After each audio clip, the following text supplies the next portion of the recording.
the actual probability of somebody in group A doing something desirable, probability of somebody in group B doing something desirable, etc. And you can see that they're identical, that objective probabilities are the same for group A and group B.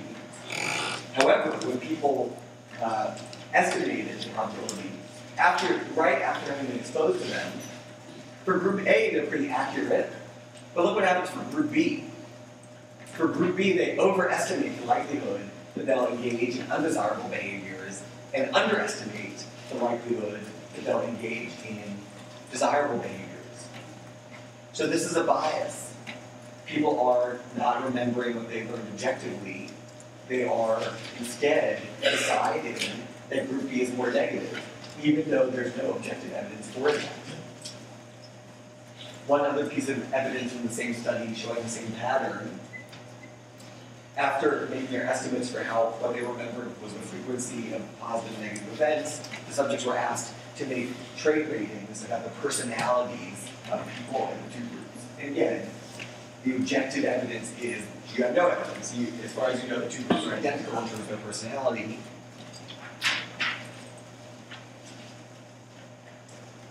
And yet, the people in group B were rated as having more negative personalities than the people in group A. So higher scores here indicate more of each attribute. So group B is rated as being less good in social stuff, more bad social, less good intellectual, more bad intellectual. So on these attributes, group B is being rated as less positive and more negative, even though there's no evidence at all to support that. So clearly this supports, yeah.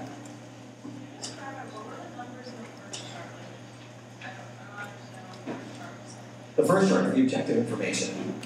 And what's important to understand there is that the objective information is identical for group A and B.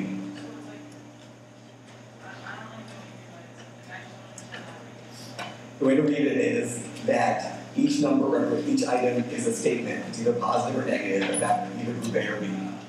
So there are 8 positive statements about group, welcome back.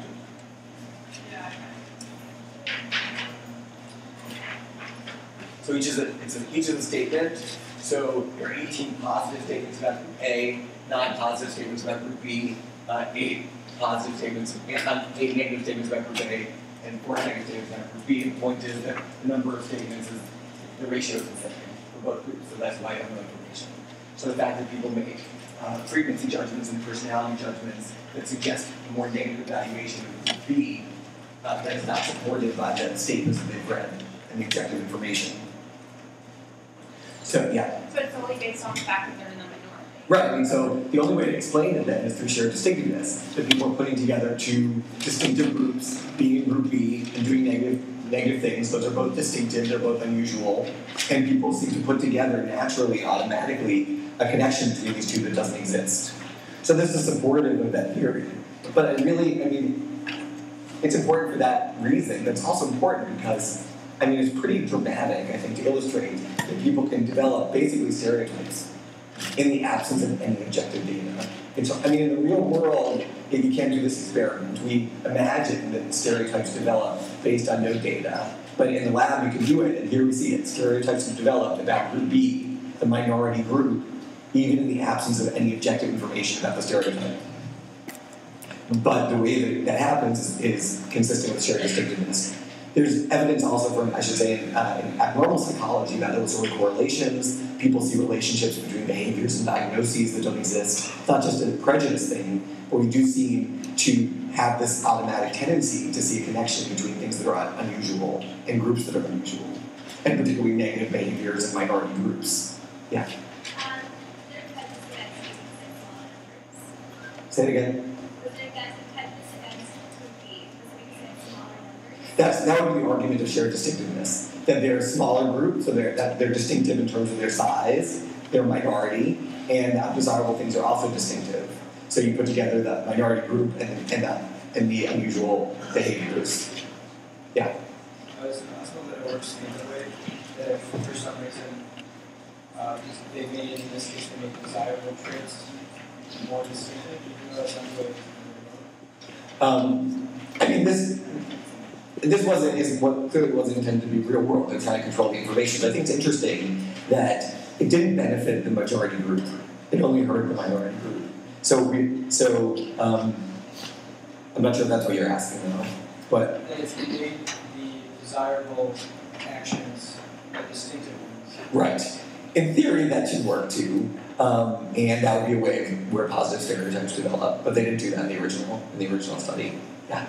So because undesirable actions are the minority and group B is the minority, and those two go together, and then desirable and A go together. Well, you don't put together desirable and A.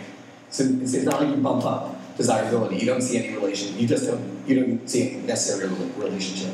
Instead, you put together the distinctive groups, and it's the minority group and whatever the thing is that's distinctive. And what the researchers argue is that in life, negative things are distinctive. They don't happen that often. They're notable, and that's why we put together minority and negative. Another, yeah. What are the other one from last time? Short trait ratings.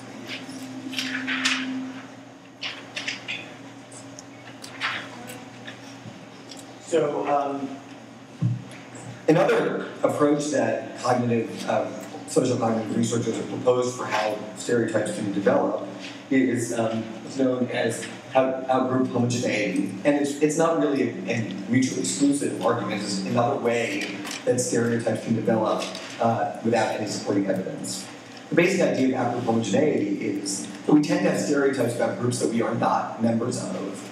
So we're more likely to develop stereotype beliefs about outgroups, other groups, ones we're not in, than we are about our own groups. It's possible to have stereotypes about our own groups, but we're more likely and more susceptible to developing stereotypes for outgroups, for other groups. Why do we do that? The outgroup homogeneity theory tries to give us an explanation for why we develop stereotypes for behavior of individuals and other groups. And the basic idea is that when we observe individuals, from groups that we're not a member of, we assume, we have the belief and make the assumption that everybody in that group is really similar. They're pretty homogenous. And so if the group is really homogenous, if everybody in that group is really similar to each other, it makes sense to make conclusions about the whole group based on the behavior of one individual from that group. So we see one person we're in a group we're not a member of. We think, oh, everybody in that group is alike.